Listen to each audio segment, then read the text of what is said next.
Welcome back, everybody, to another episode of Movie Social. We're your hosts, Ricky and Steph. What up? Today's episode, we're going to be doing a spoiler review for season 1 of the Amazon original series, The Wilds. And I honestly think the title's quite fitting for this series. What you think? Fitting? Pretty fitting, yes. Now, if you would like to support the channel, go ahead and subscribe to this channel and also like the video and share it with your family and friends. It'll be a big help to us and we appreciate it. And so, Steph, I know you don't like cliffhangers and all, but what was your reaction to this series? My just initial reaction was it was very interesting. A lot of twists and turns, a lot of character development for sure. Mm-hmm. A lot of whodunits, your guesses on, what was going on, who was the mole, etc., etc. So it was a very interesting show to say the least. Okay. I mean, I will say this show did a very good job at hiding the second person involved with all this. Because in the beginning, when they gave away that they were being watched, I was a little surprised because sometimes, they try to hold that towards the end. But they actually did a very good job, in my opinion, for a storyline and keeping us guessing until the very last episode, just about what a big shock it was, because I did not see it coming, honestly. Correct. Now, with that being said, Amazon, please do not do to this like you did Utopia and cancel it after one season, because we have so many questions and this cannot get canceled. What do you guys think? Do you think it should be canceled or continue? Was you shocked at this little tidbit that we found out towards the end? Let us know. And so, Steph, what was your favorite and least favorite moment? So my favorite moment would have to be the reveal of the mole, simply for the fact that that person was the least expected person out of the entire group. Definitely. Just her mannerisms, just the way she acted, you would have thought that she was the person until they went back and showed you things that she was basically doing to basically prevent certain things from happening and so forth and so forth. And it was like, oh, okay, very interesting. Yeah. So I really liked it that they kept it so hush hush, essentially. Yeah, especially when they alluded to somebody else being the person. Exactly, they alluded to a couple people in my eyes. Well, they showed one girl where after her father died, meeting with them, signing the papers and all that, talking about what they would need her to do. Yeah, and then they didn't say if she agreed to it or not. Exactly. They was talking about survival skills. She was one of the best persons to survive. Then a lot of people, I even thought that I believe her name was Shelby, the church girl. Yeah, I didn't see her being. I thought she was one for a minute. Then you could have thought that it was the other girl, the one who had the rich family. So it's like it gave you little tidbits and stuff like that to make you think that as one person or another person, but it threw you completely off the trail. And I really enjoyed that. It kept me guessing throughout the entire series. It actually makes me want to continue watching to see who is the mole or the Confederate, as they called it.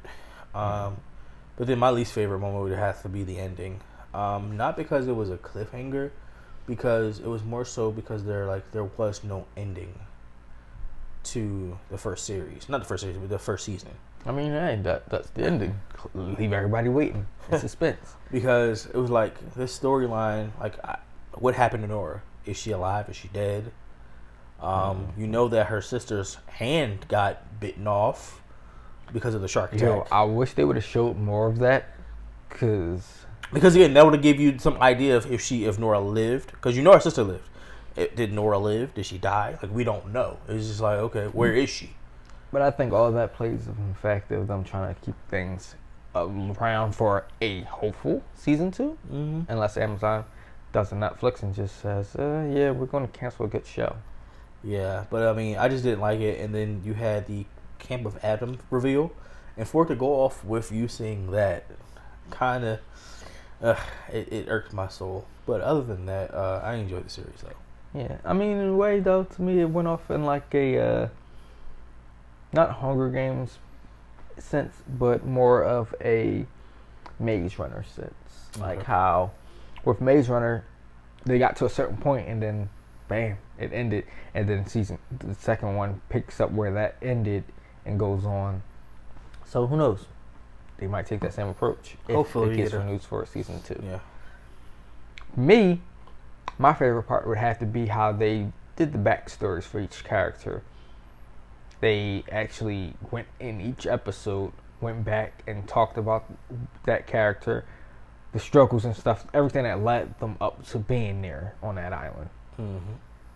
And it even helped us to understand and be a little bit more sympathetic to each character. True. While also building the changes that the character was going through on the island. And so it was good to see. And I'm sorry, but I seen that coming for Shelby from the beginning. Really? Yeah. Because you could just see how she was trying to overdo for everything. Okay. Trying to hide something. Makes sense. It makes sense. Especially with them two butting heads too much. Something had to be. It makes perfect sense. I understand. And then they tried to cover up with the beliefs type of system. Now, yes, that was her parents' beliefs, but not fully hers, as we can all see. But I would say my least favorite moment would have to be the fact that they hid all this from the parents, and the parents aren't questioning anything enough to me. Because they were gone for months. And the parents still don't know. Now, yes, they were doing the video calls with parents, but to me, that's not enough. If I can't see my child, talk to my child, or hear my child, something's going wrong in my mind.